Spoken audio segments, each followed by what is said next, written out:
And basically, essentially, they told me that they paid me to lock people up, not to heal people. So I followed my heart, not my paycheck.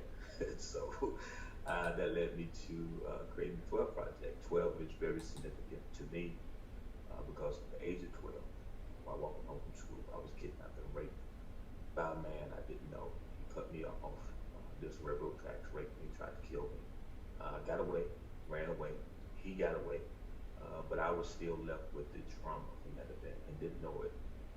So, because that happened at 12 years old, that's why when I started to name my organization, I named it the 12 Project because 12 stands for regeneration. It stands for transformation. That's why it's 12 months in a year. So that's 12 hours in a day.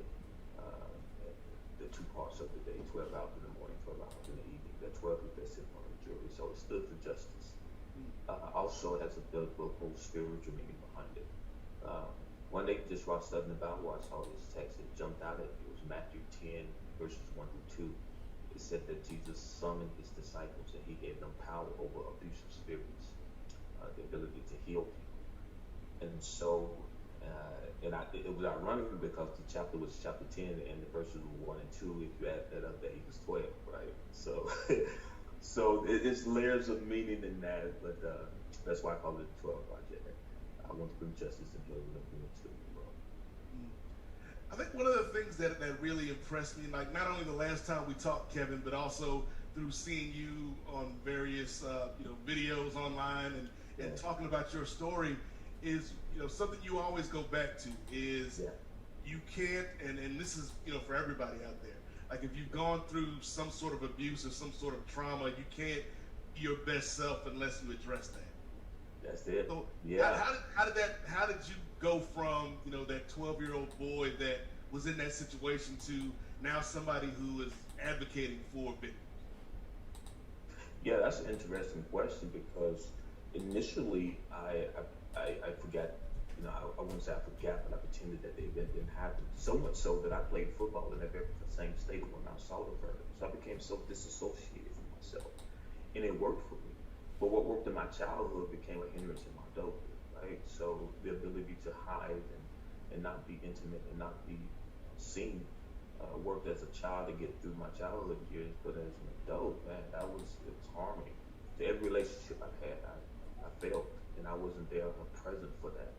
And I began to realize that it took some heartbreak. I tell people that heartbreaks often come through breakthroughs, right? I mean, breakthroughs come through heartbreaks. Um, so my heart was broken because I couldn't keep a relationship. I felt so isolated.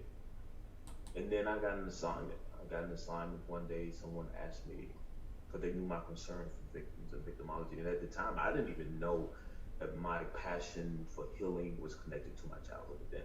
Right? That's how unconscious I was.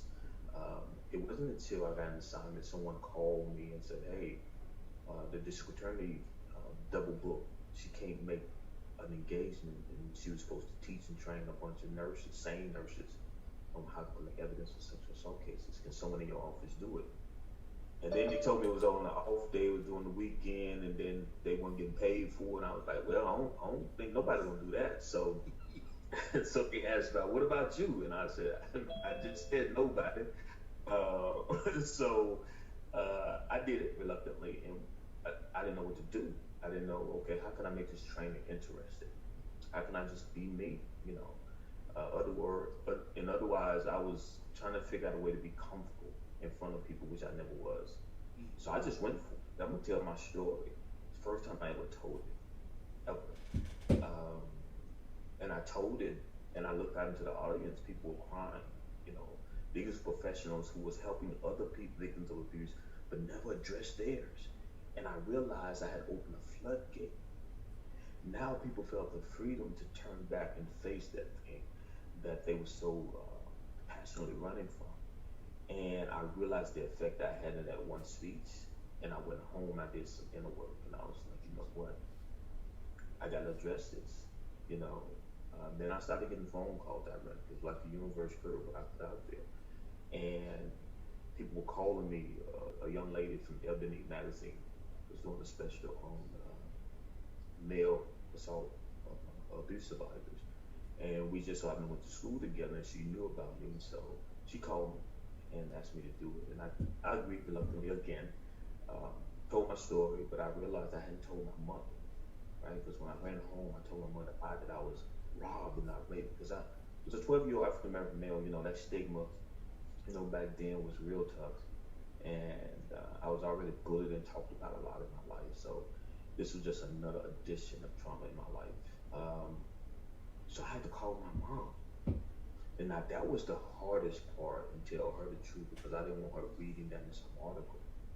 So my confrontation of confronting these issues happened ironically with me serving other people, right? It's hard to confront something unless you have meaning to it. Like if I never had to serve anybody, teach a class, or care for anybody else, I probably would remain in that disassociated state all my life. But because we're created for relationship and communal and community, um, my life was miserable, and it wasn't until I started sharing what what I thought was a secret, right? Because I tell people anything you bury grows, right? Right. So my buried secret, a seed of my traumatization was producing food in my life, but it was food I didn't like, right? And so if you want different fruit, you have to plant different seeds. So I realized that confrontation led to transformation. And that's in anything, right? We can't transform our society if we're not willing to confront the issues that make our society what it is. So we can't talk about racism. We can't talk about abuse unless we're willing to have real conversations about confronting the things. And so for me, confrontation is the catalyst. It is the beginning of healing. You will not solve or heal what you are not willing to confront. So that's what led me that realization. It took some time, but it was in the midst of serving others, or my desire to serve others, that I developed this urgency, this need to confront what was ailing me. Because as you know, serving others is a big responsibility, and if you're not healed, you can kind of counter transfer some of your issues onto them, right? So you end up doing more abuse than you are helping people from abuse. And so I discovered that as well. I think one of the things that you said there, Kevin, that speaks to me, and I've talked about it here on the show before. I'm somebody that has had abuse in my background, Yes. and that heartbreaks can lead to breakthroughs. Like I think that's very important because that's my case. Like I went through a breakup and like it's like all breakups on happy breaks up, ladies and gentlemen out there. Like, and so me and my ex, we just happened to be on the phone, just arguing. Like we were in that stage where we definitely didn't want to be together, but we couldn't stop going back and forth. And just out of nowhere, like I was at the point where I was so angry that she was the first person I ever admitted my abuse to. Wow. And she was a counselor, and so like in that moment, she went from angry ex-girlfriend to counselor. Yeah. And so without that experience, I wouldn't be like I might not be here today talking to people. Wow. And so like I think there is, especially when you're talking about men, I feel like there is such a stigma associated with this that it's very easy to just kind of bury things down.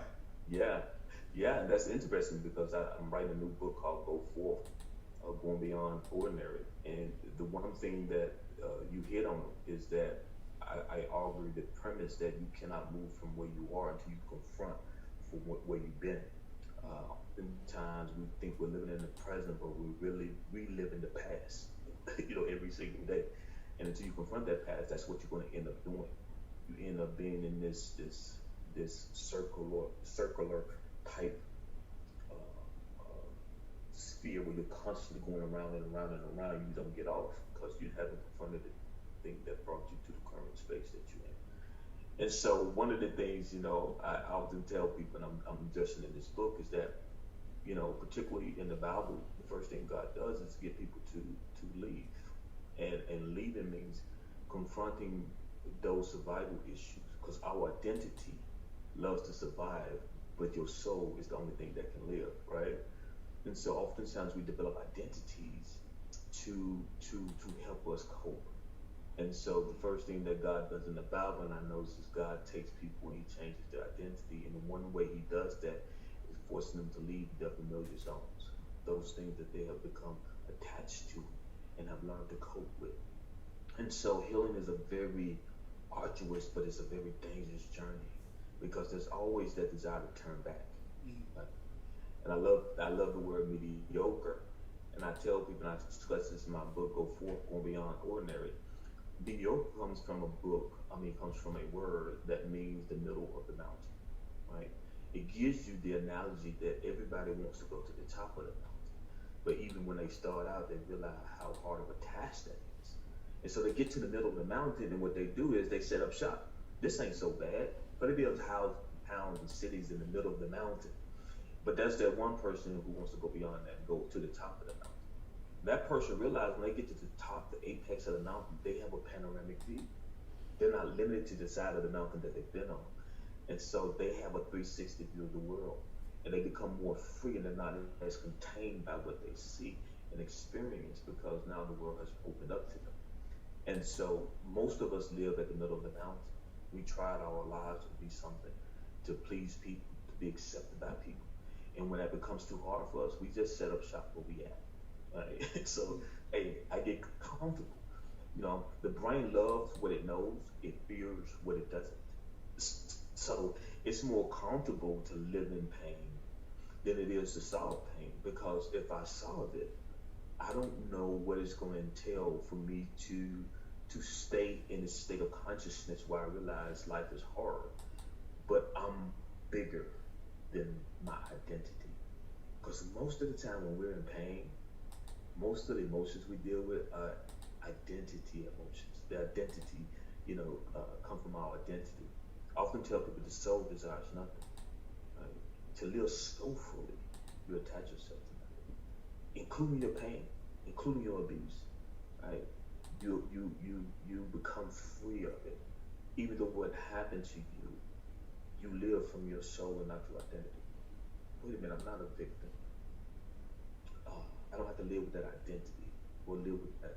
But my soul's work is to help people along this journey just like I've been on it, and to let them know the truth about it, and that you can't get bored up and, hand on your forehead, fall to the ground, and you get back up and it's over. We have to stop selling that healing story to people because that's hurting more people than it's helping. Because what happens when people feel like they should be better when they're not, right. And they're not okay that they're not okay, and they begin judging themselves. And I often tell people it's hard to love what you judge. So if you judge yourself, it's hard to love yourself, and the energy you put out into the world makes you more difficult to love. And so this cycle that I'm talking about, you want to be loved, but love starts internally. But oftentimes it's hard to love our identities because they change based on what we experience. And your identity really doesn't change. Your soul knows who you are. It knows the truth. It cannot lie. But oftentimes we live a life so we can survive in the groups and experiences that we set out to make a part of our lives. And Kevin, I noticed that you also give lectures on forensic interviewing. Is that correct? Yeah, I do. What is the right way to sort of treat or care for the victims in that process? And what are some of the strategies that you use if we're not overstepping and getting into your lectures too much? No, it's great. It's based off victimology and understanding victims. Oftentimes, law enforcement, we really don't understand victimology. Law enforcement treats everybody the same, basically, because of the nature of the job. Can you imagine an officer showing up at your house crying, because he's so touched by what happened? You looking at the officer for strength. So a lot of times in that profession, officers they're not given the permission to feel. They're not given permission to identify and empathize. They're just told to do the work, and just like I was. And that's hard when you start dealing with victims of abuse because you treat them like they're suspects, right? Because now all you're doing is trying to gather information from them so that you can make an arrest or do your job. But the victim's brain doesn't work like that. Oftentimes, I tell detectives and tell people in forensic interviews, you may be looking at yourself as helping a victim, but this may be life threatening for them. If I tell, right, what's going to happen to me? What's going to happen to them? And so all the time, I have to train them to be aware that this is the most difficult thing that a victim will ever do, is tell you the details of their story to a complete stranger. And oftentimes I use the analogy, when I'm up on stage, I want someone in the audience to come up and tell me about your last consensual sexual experience. I want you to tell us about everything. Don't leave nothing out. Tell us about all the sex you had. And I say, any takers, any volunteers, and nobody raised their hand. It's like, oh, like, whoa. I said, but this is what you do every time you ask a child to come into a room and do a forensic interview. You ask them to give you the details. Now mind this. This is not a consensual act. This is a forced act upon them. So imagine how difficult, if it was difficult for you to come to the stage and tell us about what you enjoyed, what you consented to. Imagine how difficult it is for a child to go into a room with a stranger by themselves and tell details of something that they didn't consent to. And so I train detectives and forensic interviewers on how to listen and not to try to extract, because the soul speaks when there's the listener present, right? And oftentimes we're trying so hard to get information that we're not present with the victim in the interview. And so even as children, I've seen it, man. I've seen children shut down because they felt the presence of a person who really wasn't there to help them or had no interest in what happened to them. They were just there to get information so that they can do a job. And kids are very intuitive. I've watched kids shut down, their soul shutting down, so I can feel that there's no care here in the room. So that's what I teach forensic interviewers, is that caring is not something you can fake. It has to be genuine. So you have to going back to what we talked about, confronting. Is this just a job for you? Are you just following a paycheck, or are you following your heart? And then I give them, it's people who follow the paycheck won't last long in this job, or they'll do the bare minimum. And so what I try to do is get organizations to realize maybe we need to do a reassessment, confrontation. Why do we bring this person on board? Because you're dealing with people whose lives are going to be affected by encountering you. I've heard victims say that the police experience, the judicial experience, was worse than the attack, right? Because they had to tell multiplicities of people the same story over and over again, and the people that they talked to didn't listen to them. They interrogated them. So that's my main training. It is difficult to I get pushed back on. It's difficult to get people to think about this. But being heard leads to being healed. My primary goal is to heal the victim, give them the resources necessary for the healing from the abuse. And yes, in that process, I'm going to put somebody in jail, hold someone accountable. And here's the thing I tell people too, that really blows their mind in my training. Not all victims want the suspect punished. Sometimes they just want the abuse to stop. So you can be seen as an enemy if you go in there with the attitude, this punitive attitude, I want to punish the person that did this to me. That may not be the goal of the victim. So we have to have all this, but you won't know that unless you have empathy and sympathy for the victim, and you're not so focused on the goal of putting somebody in jail. Now, let's stay here for a second, Kevin. And I don't want to get too political here, but that's kind of what we do here at Stop Now, because one of the big topics over the last year, and maybe even longer, but specifically over the last year, has been about how police interacts with the community. And some people talk about defund the police or abolish the police or things of that nature. As somebody who has served, out there protecting and serving the community, like what are your thoughts on what needs to be done with law enforcement? Is there a better way that officers can do their job, like you were just saying, to better serve the community? Yeah, that needs to be training. When I was coming up, I'm from Memphis, Tennessee.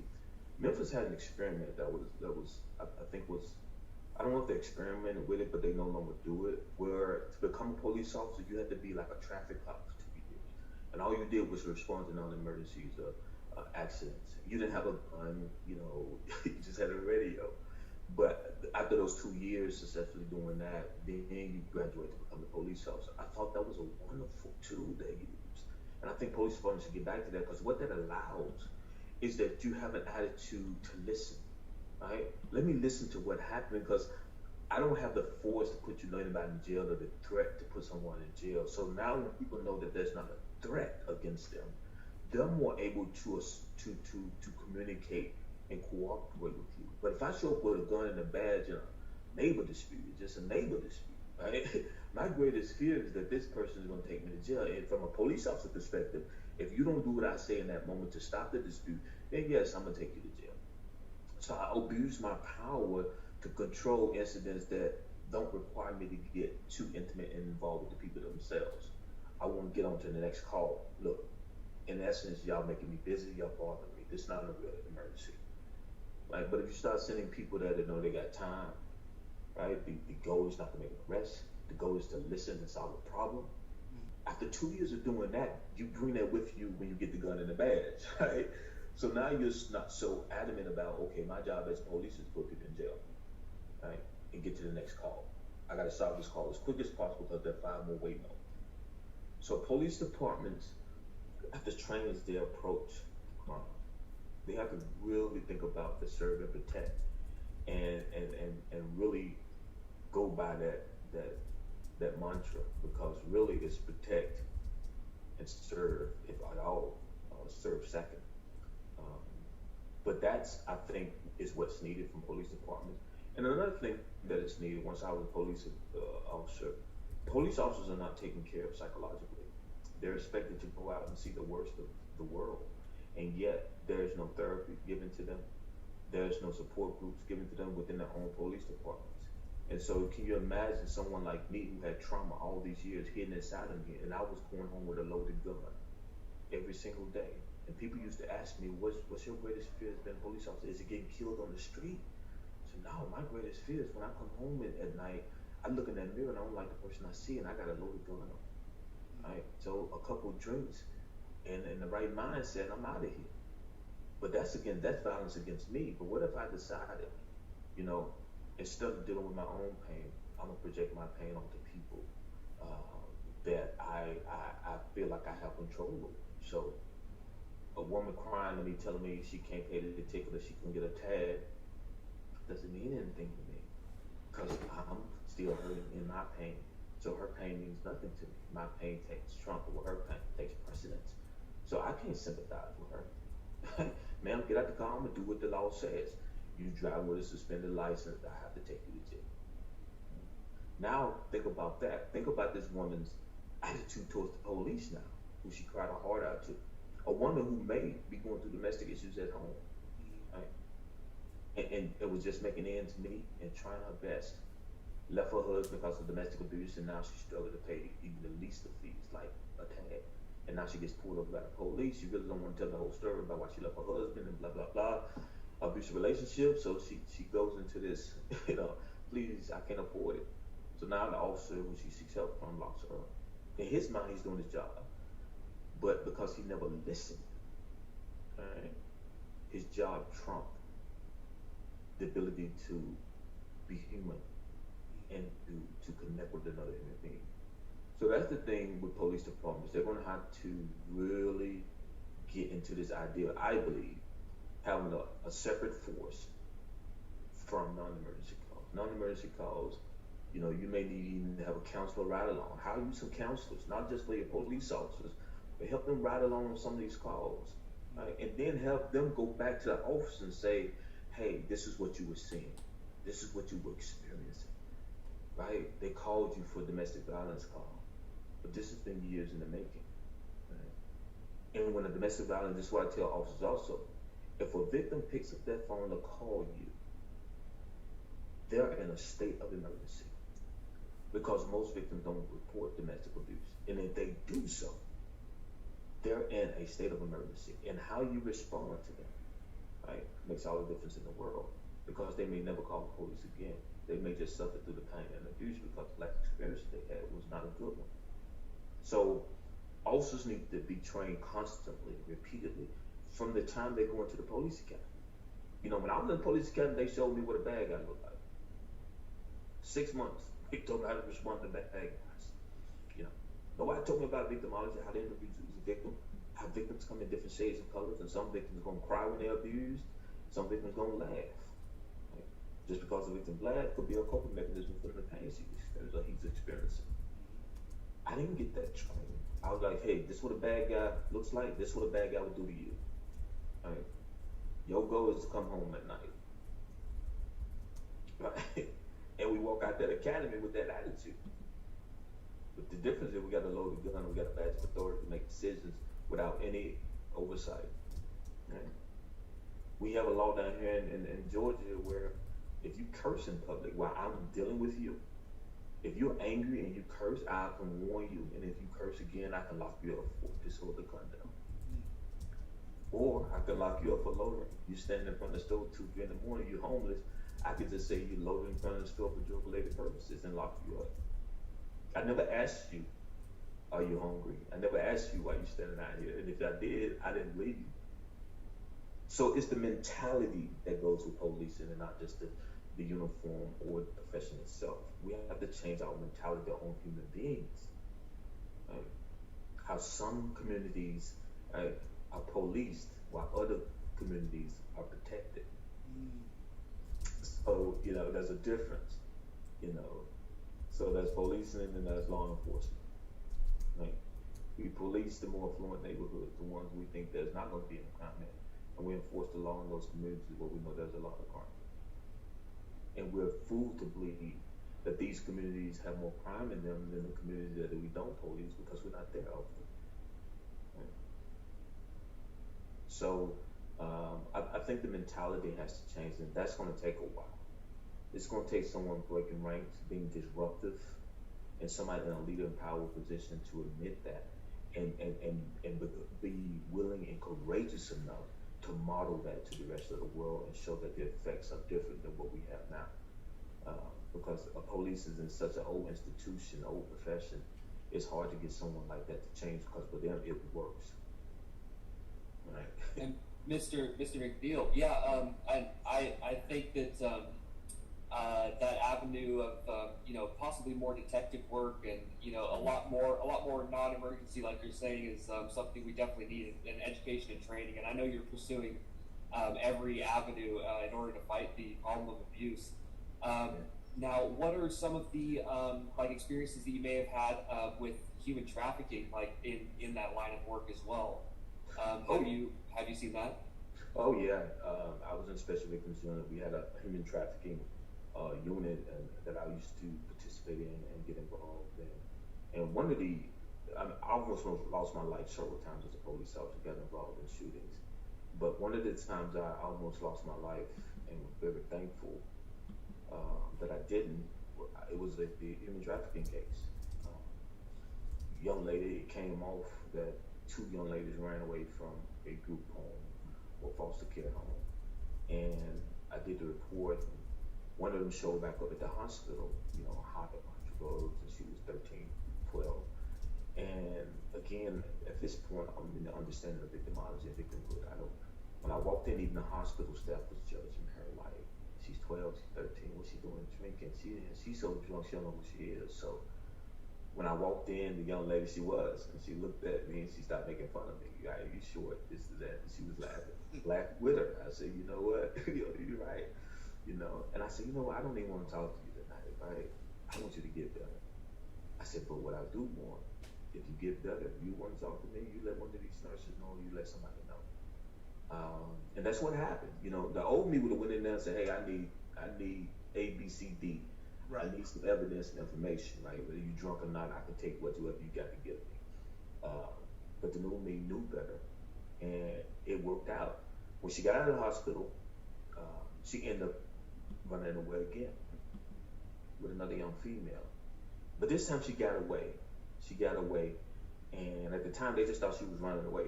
They were running away from foster home. And when she got back, she escaped from the human trafficking situation. And she said, call Detective McNeil. That avenue, that door was still open. And so she called and she said, the girl I left with is still over there.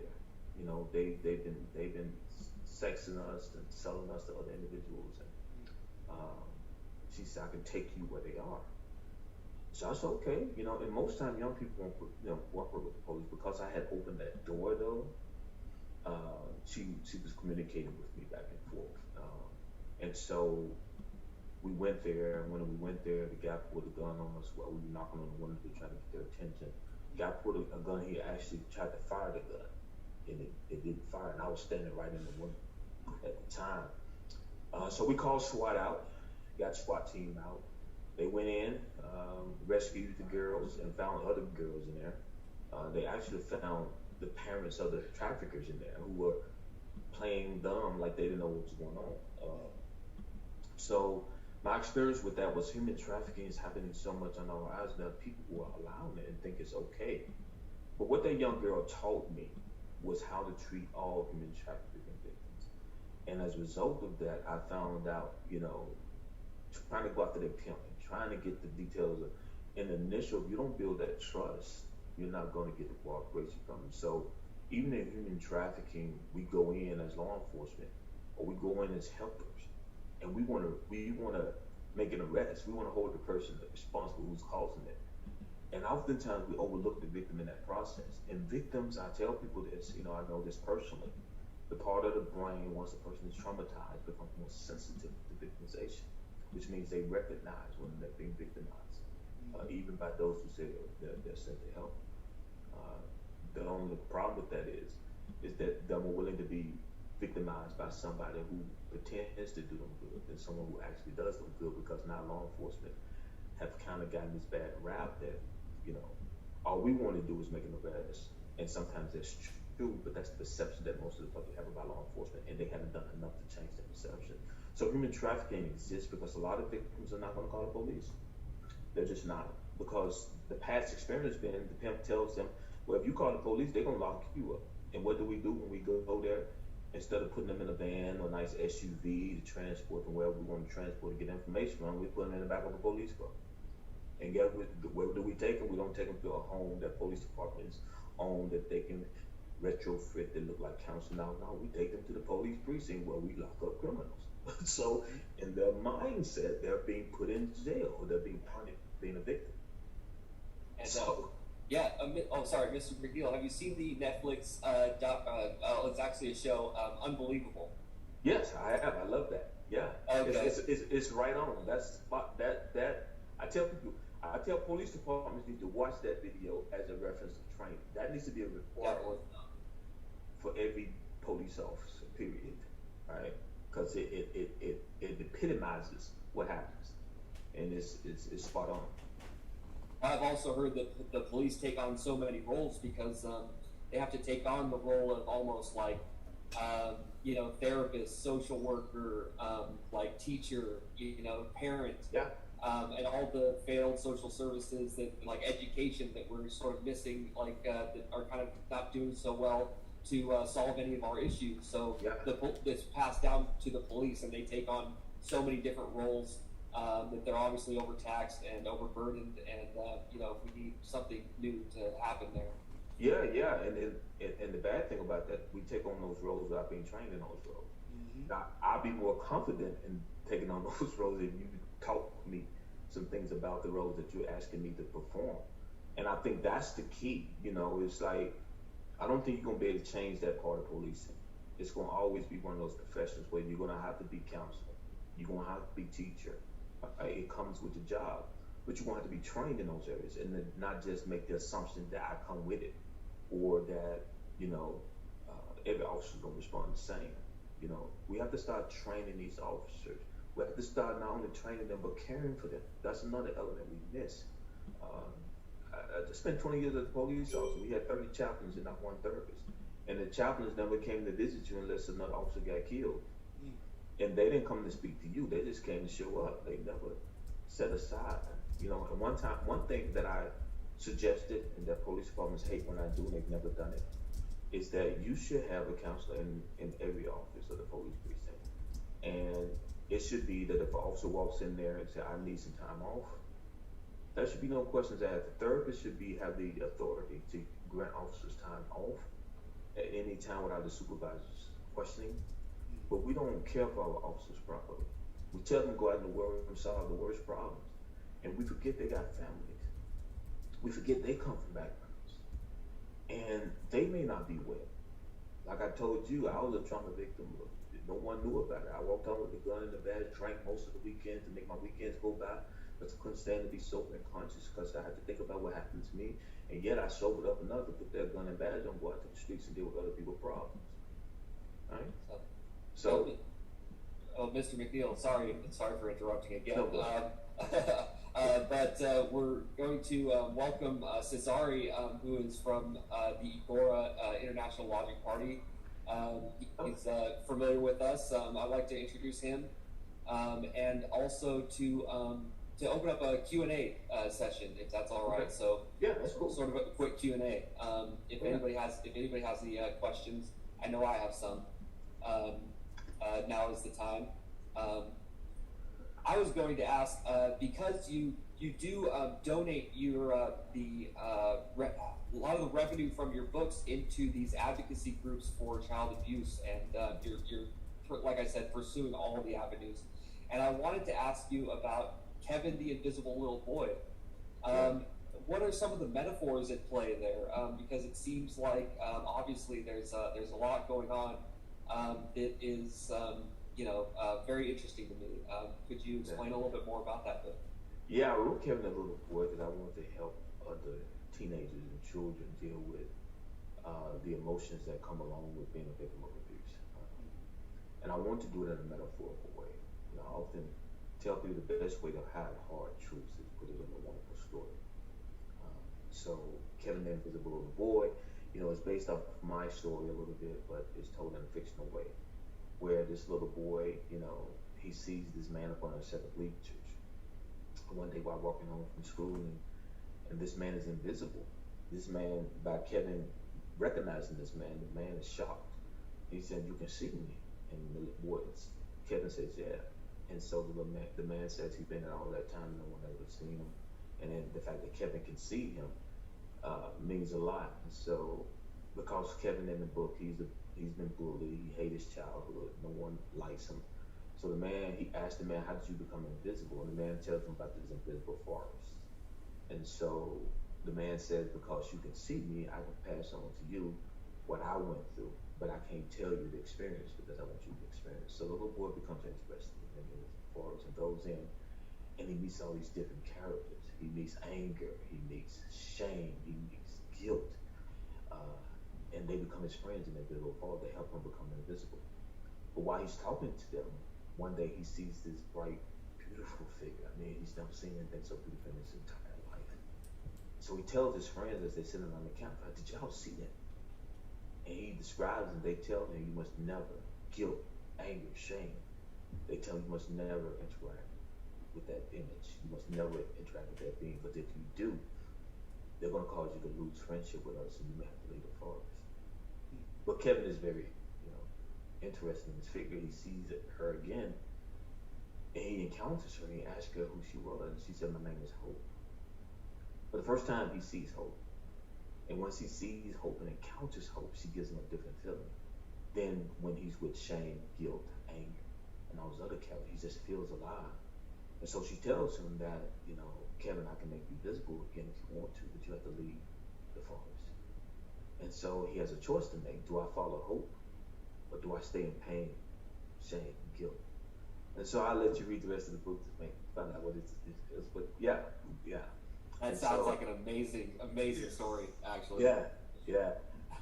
So, I did have a question for you, Kevin, because I feel like our experiences, while not 100% exact, I feel that are similarities. And I think one of the things that I wrestled with was with my faith and my abuse. Yeah. And how do I reconcile those two things? And I know, like, I've had friends who have been abused and have told people in their church and been quiet by people in the church. Yeah. Can you speak a little bit about how sometimes people that we think are there to help us get out of that abuse are actually some of the most harmful to us, or can be some of the most harmful? They can be, and I talked about that earlier about confronting. When I don't confront what my issues are, to give you a perfect, open, and I guess transparent example.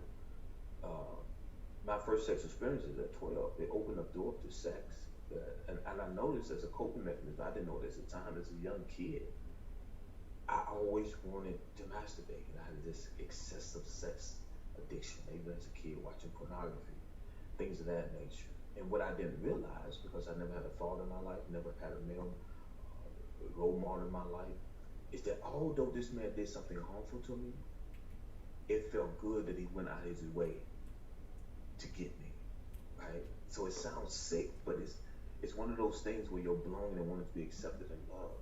It's so strong that even if it comes in a destructive way, even if you don't like the pain with the destruction, you still love the idea that somebody would go out of their way to get to you.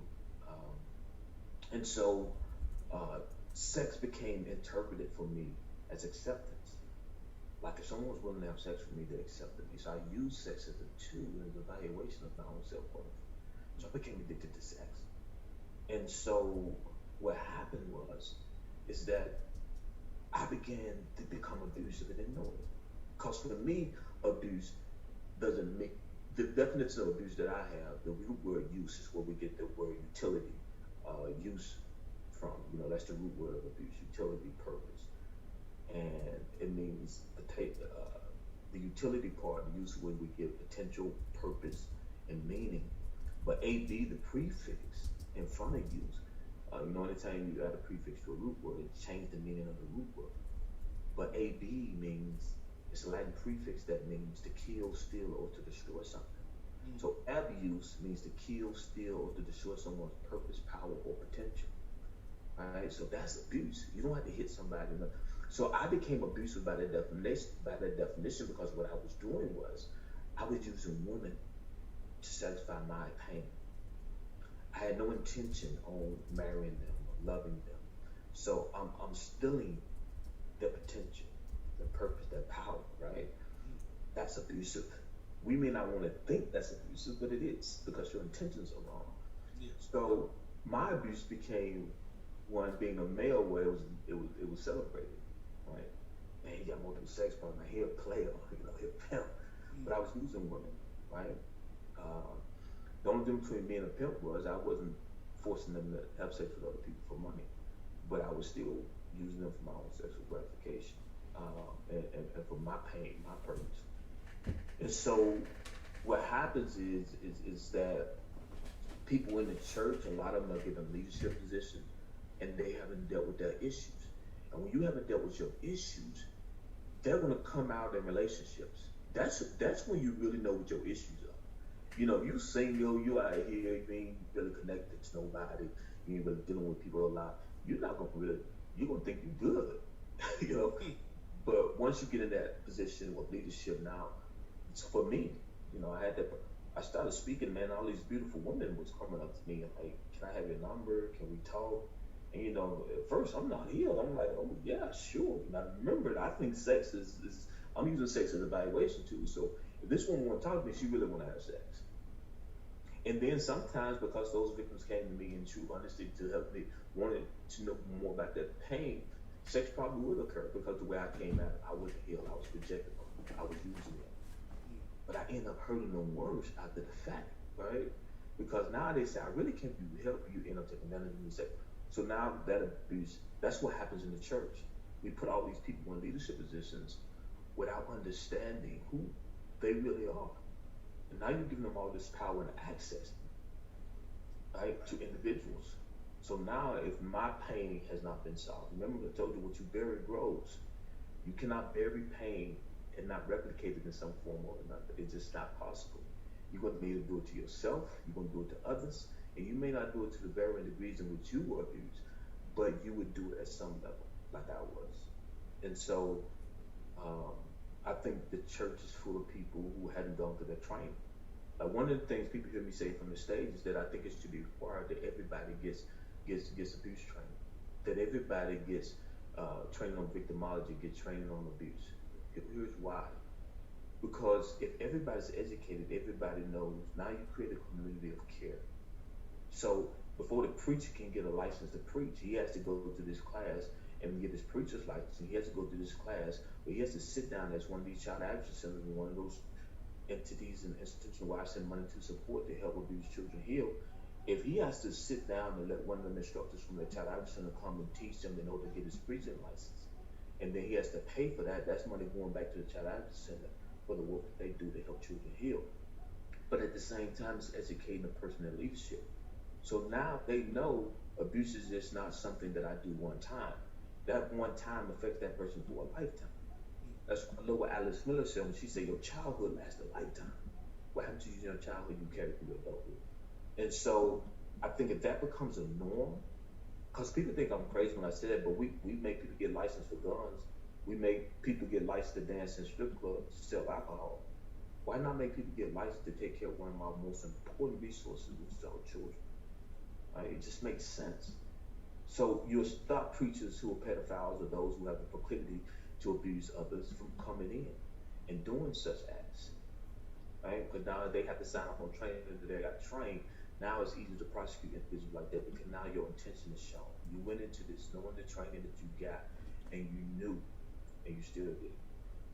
Mr. McNeil. I definitely think that we should open up those avenues, just like you possess the sympathy and empathy to open up in this sort of world of victims that we have, and that to hold that class somewhere in education would be amazing.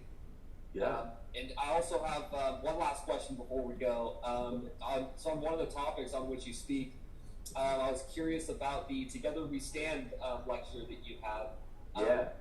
What is some of the data and science maybe behind the benefits of team cooperation or the teamwork that you ascribe to in that lecture, including like the effectiveness and the health benefits and what have you? Yeah, I think healing cannot be done outside the community. That's just impossible. You can't get healed in isolation. It takes a community and effort. It takes every person to have the same mission. You know, we can have different methods, but we must have the same mission.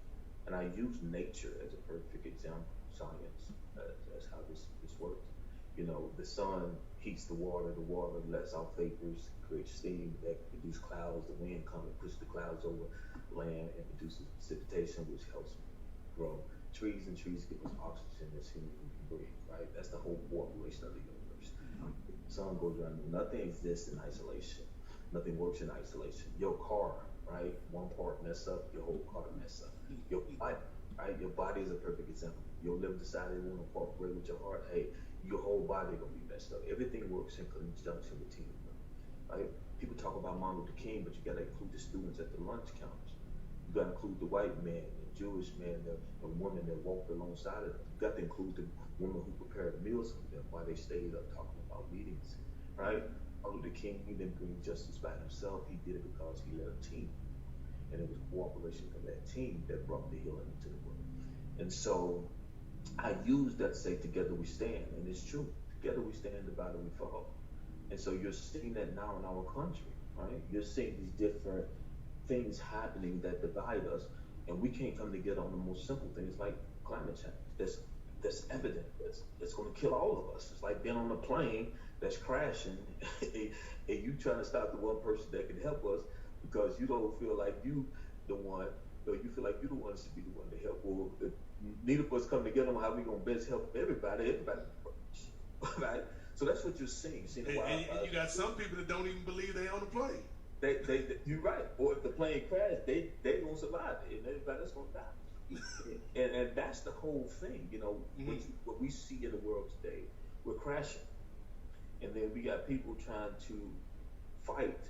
You see that even in abuse circles. You know, we claim we all want to help abuse victims, but you'll have people in the same circles fighting on how to help, think their way is the best way, and so it doesn't help anybody.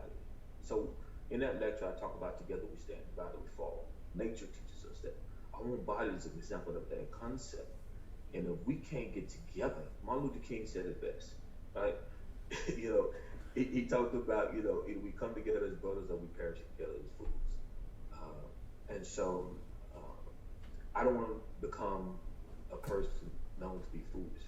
So I would do everything I can to bring people together, even even if that means disrupting what we have now, that's what I have to do. Absolutely. We definitely will need to catch up with you again, Kevin, because I feel like we just kind of scratched the surface. But I guess my last question for you is, if there's somebody out there watching that has gone through abuse or knows somebody that's being abused currently, like what are the steps that they can take to either help themselves or help somebody that they love? Yeah, that's a great question. The first thing is that acknowledge that it happened. And if you know somebody who it happened to, believe them always.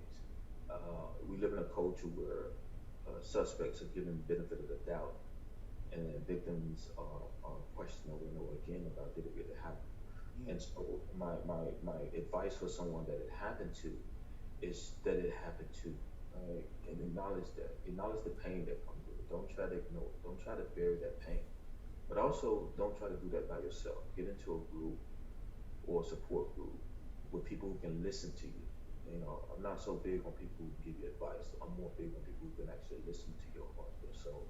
But that's when your soul shows up, when it's in an environmental place that people can listen, rather than people trying to fix you. You don't need to be fixed. You're great the way you are.